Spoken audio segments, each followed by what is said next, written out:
Seen from space, our planet is 2/3 covered in water. An ocean world that stretches from supercool ice shelves to steamy tropics, and from the storm-lashed Southern Ocean to the salty corrosion of the Red Sea, and everything in between. Along with population growth, our changing climate is probably one of the biggest challenges facing our species. We know we've changed our atmosphere so that our planet now traps more heat than before the Industrial Revolution. What is less well known is that 90% of this trapped heat is stored in the ocean. I'm an oceanographer, and in particular, I look at how the ocean mixes. And this involves measuring ocean stratification, the layers of heat and salt that spread throughout the oceans. Because the ocean is so big and so very difficult to observe, it has most always been a science led by observational technology.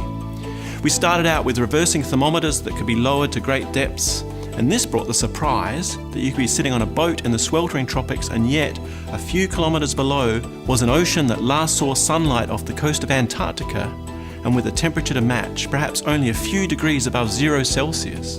And now we can get cheap thermistors that will sample many times a second at accuracies of only a few millikelvin, or around 2,000th of a degree Celsius.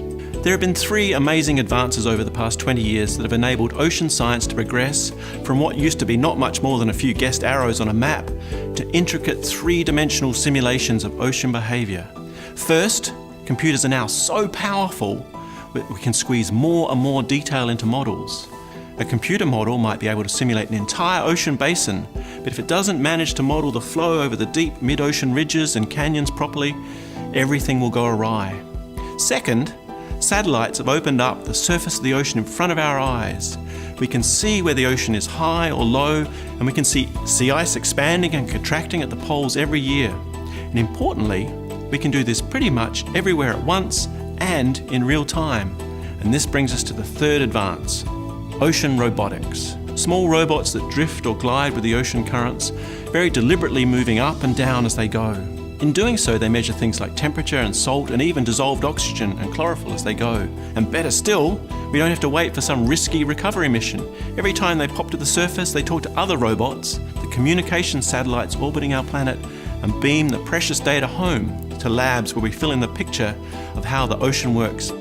A future oceanographer will have multiple streams of information and predictions all threading through at the same time. And the challenge to you, future scientists, is to take advantage of this knowledge and inject this into how we use and value the oceans, and how we best deal with the changing climate, to which the ocean holds the key.